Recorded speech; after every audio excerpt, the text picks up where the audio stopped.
Hi, this is Stephanie Miller from The Stephanie Miller Show. Please enjoy this exclusive clip from my show on Political Voices Network. Well, this brings me to the scariest story ever written by Malcolm Nance. Oh, God. Shouty, come on. Although I feel like we need more shouty, because when Mitt Romney warns, it sounds like he's, complaining that his amuse-bouche is a substandard temperature at the Deerfield Country Club. When you say it... You just wrote a piece, Trump wins, a start of the second American Civil War you didn't consider. Malcolm, you said, sorry to spoil the joy. My job is to warn you of threats that may emerge should things go poorly on November 5th. This stack may be the single most serious, sober analysis I've ever written. It's the Liberty Bell pealing and right about to crack. I have frightened myself silly just by writing it. Okay, if you scared the out of yourself, imagine what this did to me. I just had a home invasion. All right, go ahead. I know. Yeah, I'm sorry to hear that. And, I'd marry you, but what's the use of having dead bodies all over your front yard? So you got big fuzzy dogs to scare them off. That'd be a different story. They just sent me the police report. That'd be a different story. Here's what has happened. I have a sailor here who is a spy. And he killed both of them with his little finger. I'm sorry, we didn't. Okay. Moving on. My Substack story, which we have all this hope and joy going on, and I think it's awesome. And we need to, hey, like they said in Chicago, right? All gas, no brakes from here out. Yep. We are pushing everything. But I have to warn you, there is a consequence here. No one in media is talking about this. I touched on it last week. If Trump wins, which he's now, I'm seeing them really pushing the mass deportation thing. The news media is not even asking questions about deporting 12 million undocumented immigrants and their family members, and quite possibly forcing Americans to go with them, including veterans. Yeah. Those people have access to weapons. Yeah. Those people will not allow you to hunt them on the street, or hunt them in their homes, or hunt them with gangs of militiamen who will be self-deputized and deputized by a Trump White House to hunt other people here and put them into camps. Mm-hmm. There will be battles all across this country, just on the premise. It won't scare them. These people will defend their wives and kids. And then other Americans who are against this will defend them. Aye. This is not something, why this is not being discussed on MSNBC. It's part of Project 2025, but it's the first major item of Agenda 47. Right. Yeah. His own platform could lead this country to the brink, not the brink, into civil war by this pleasant thought they have of hunting down their undocumented neighbors who are dropping $6 trillion into $6 billion into Social Security every year in services they don't get. Yep. Pro tip, do not read Malcolm's Substack right before bed when you've had a home invasion. Member FDIC, some settling may have occurred. Okay. This is, literally everything is at stake, as you say, Malcolm. I mean, I loved what somebody said, if you don't want to live in The Handmaid's Tale, but want to be able to read the book, vote for Kamala Harris.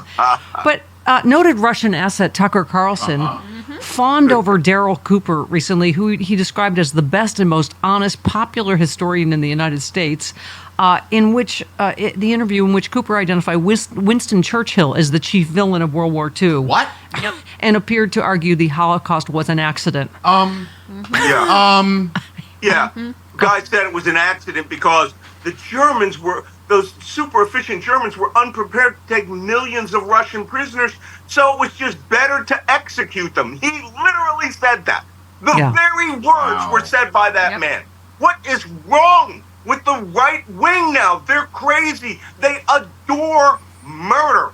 They are adoring the concept of genocidal fascism. And these people are theoretically Americans. If this had been said 20 years ago, he would have been smacked in the face. But now we have Tucker Carlson advocating this, advocating Putin love, advocating attacks on their own fellow American citizens. I'm telling you, y'all better get out the vote. Yeah. Or this stuff is going, look, it's 63 days, ticking down quite Yeah. possibly to the end of the American Republic, people. Yeah, we had George Conway on for the first time, and he didn't realize till the end of the interview who my dad was. And I said, yeah, my dad was a Nuremberg prosecutor. I'm just automatically on the side without the Nazis, you know. Roger that. Quickly, I was going to say, we obviously just had this, horrific killing of the hostages. The U.S. has charged Hamas leader and other militants in connection with the October 7th massacre. You know, we all saw this heartbreaking speech by, the hostage parents at the DNC. Give me cut 12. This is Anderson Cooper. Rachel, yesterday at the funeral, said that she hopes that Hirsch's death will be what she called a turning point in this horrible situation. And John said maybe, just maybe, your death, meaning Hirsch's death, is the stone, the fuel that will bring home the remaining 101 hostages. Do you think that's possible? Do you feel like something may be different now for Omer and the others? You know, it's not a clear path. We're seeing still many challenges in the region. We're seeing a prime minister that is not willing to make the compromises needed to reach a deal to bring our son and the other hostages back. Yep. You see hundreds of thousands in the streets in Tel Aviv protesting Netanyahu. I mean, just give us your take on where we are in this horrifying situation. Okay, well, right from the start, before everybody starts saying Netanyahu is responsible here, the only people that are responsible for the death of the hostages are the terrorists who took them. Terrorists. Now, you can segregate your politics. I don't like Netanyahu. I don't like how he carried out this war. But by God, the people who started this are the terrorists. The people who executed 6 innocent people, made them do videos before they knelt them down and shot them in the head multiple times. Be advised, there is a video of all of their executions out there. Yeah. All right? We don't have to, look, these people are pawns in a geopolitical game in which one side spent billions of dollars to build terrorist tunnels to hide, which is how these hostages were killed. They saw the Israeli army approaching their position, knelt them down, and shot each one of them in the head. 2 women, 4 men, including an American citizen. Yeah. If you cannot agree that that is unacceptable, then you know what? You're siding with the terrorists. And we have kids now going back to school at Columbia now, right? White kids wearing kufiyas supporting these terrorists. Y'all need to recalibrate yourself. Oh, by the way, same kids now all hate Kamala Harris, right? Somebody needs to understand here that you don't support terrorists and then you don't root for the end of American democracy in the same sentence.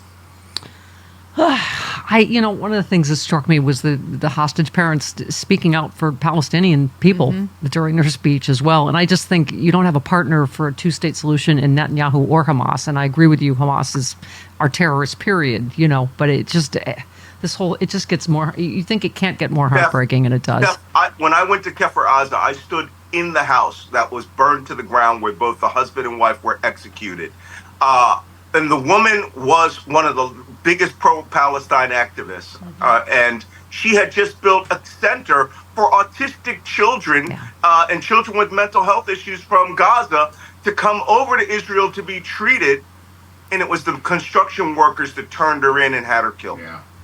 Yep. I'm sorry, I'm way long, as I always am with you, because I love you. I'll see you next week. Thanks, Malcolm. Yes, Thanks, don't get Malcolm. robbed again. All right.